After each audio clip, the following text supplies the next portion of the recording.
my name's Josie Jaffrey. I'm the author of the Solis Invicti series, and today I'd like to do a reading for you from the third book in the series, Bound in Silver. The series follows a human girl called Amelia in the wake of a zombie apocalypse while she tries to deal with her world being taken over by a vampiric race called the Silver.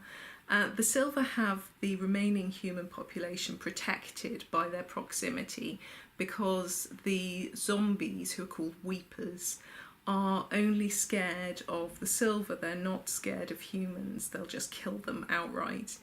In the first couple of books in the series, Emmy has befriended some of the vampiric Silver, and she has sort of started a love affair with a couple of them, the main one of whom is Sol, who is the primus, the leader of the Silver.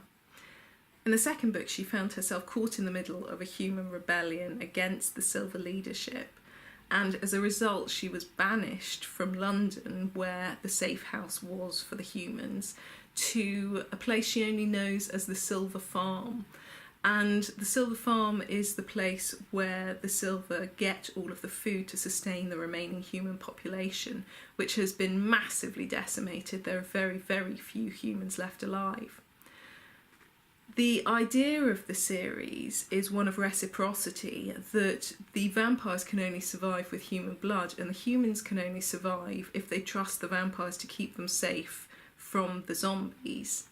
And Emmy in this book finds herself in a position where she has unwillingly breached that trust and is suffering the consequences of it. She is locked up in a cell with a guy called Ollie, who was the rebel leader. Before she was locked up, she has promised to another of the Silver, whose name is Drew, that she will go through with the process of trying to turn Silver herself.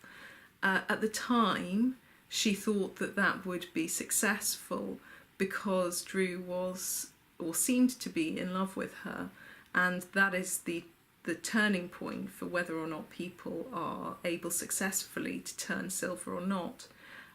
She has recently discovered that Drew no longer loves her, and as a result she knows that when this ceremony takes place to try to turn her Silver, that ceremony is called the casting, that instead of turning Silver she'll be turned into a weeper and she'll die. So she is not only locked up in a cell with someone she doesn't really know and has no inclination to like, but she is also waiting, counting down the days until her death sentence is enacted. So that's where we find Emmy at the beginning of this passage, when she has another visitor who is a Silver called Alyssa, who is administering the casting. Alyssa was dressed formally in heels, with a navy dress and jacket that matched her Mercedes. They looked incongruous out on the scrubby track that led down to our enclosure, the sharp lines of the deep colours cutting across the rolling landscape in the same way that the uniform fencing of our enclosure cut through the multiplicity of the shades of the grass and ground that surrounded us. It made them seem as though they belonged to each other, the harsh edges of the chain link, the suit and the car. They were the system, the structure that bound us in place, while we were the grass and the sky. But the same system that separated us from the world also separated that world from us, protecting us from the weepers. They were part of each of us, part human, part Silver, the blurred line between our two races that combined us, but the sum of which was less than either of us on our own. Together our natures mingled in the weepers to render them savage, mindless, destructive and selfish. We were better apart, I thought. While Alyssa stood speaking to the guards, I quickly brushed my teeth and put on some deodorant, feeling properly clean for the first time since I had entered this building. Alyssa had made an effort for me, so I decided that I might as well make an effort for her. I had liked her when we had met, and unlike some of the Silver, she seemed to genuinely mourn the events that had made the revelation necessary. She had enjoyed all that the human world had been able to offer a Silver in disguise, and she wasn't so power-hungry that she thought the current situation was an improvement, which made me wonder about Ben. He had seen the revelation as an opportunity, a chance to overthrow Sol and take control. He wanted power more than he wanted peace, and I suppose that with his views about the proper place of humans in the world, he had probably always yearned to subjugate us. I knew he had been human once, that he had been a prince, but there was some insecurity there, some need to see his dominance recognised that spoke of a man who was ill at ease with vulnerability. Of course he had loved once, and that love had been thrown back in his face by the silver who turned him. Maybe it was that offence that made him feel that he had to be indomitable. I joined Ollie at the window as Alyssa climbed into the back of the car and was driven slowly through each of the gates towards us. I guessed that Drew would be at the wheel. It was probably for the best that they had to drive up to the building to do this cloak and dagger stuff, because there was no way that Alyssa would have made it across the grass of the enclosure in her stilettos without looking a fool. It would have spoiled the gravity of the occasion a little. Tessa and Mark got into their own vehicle and drove away as the Mercedes pulled up beside the building. They'd surely be back to collect us later.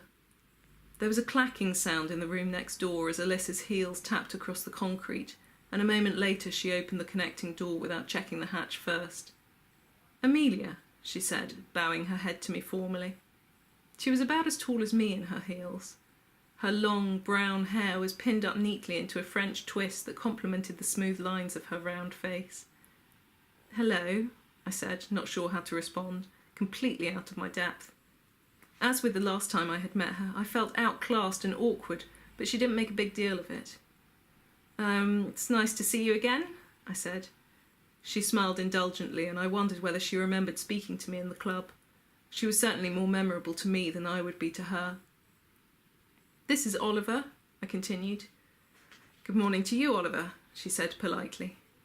Ollie seemed equally taken aback by this civil greeting, but after a moment he pulled himself together and offered her his hand. "Good morning, Ma'am," he said. She reached for his hand, but instead of shaking it, she draped her own over his as if she expected him to kiss it. He looked uncertain, clearly unaware of the protocol that she was following or what century it was from, but he effected a neat little bow before releasing her hand. "Such a gentleman," she said with every sign of sincerity, "though I am told you are a traitor." "So they say," he replied. She looked him over appreciatively, her eyes lingering over his long lashes and his lips, assessing his face and torso as if she were mentally undressing him. I felt an unexpected pang of jealousy and my face twitched involuntarily. Alyssa's eyes looked my way and I knew she had caught the expression. I doubted it would make the morning's test any easier. "A shame," she said. "But if the primus so rules, then thus it must be. And you, Amelia, I'm surprised to see you in this position." "Oh?" I asked, not having expected her to have an opinion. "You seem to be such a favourite with Solomon, and he has them so rarely these days. We are friends, you know," she pouted prettily for a moment before correcting herself. "Were friends." I was thrown off balance by this unsolicited confidence. I hadn't realised that anyone had noticed there was anything going on between me and Sol beyond the blood drinking. Yes, he had marked me with his kiss, and yes, he had bitten me, but I had been sure that those traces would be dismissed by the other Silver as acts of dominance and ownership rather than of affection, a show of disdain and control rather than of weakness. "Don't be concerned," she continued, reading the expression on my face. "I think I am one of the few who credit our primus with a capacity for emotion towards humans, but then he has changed lately. Though I would not repeat such treasonous sentiments outside of these walls, I fear you may now be paying the penance for the attention he once showed you. I am sorry for that." So that's the end of my reading. Thank you very much for watching, and if you'd like to read any more, then the books are available at all good online retailers.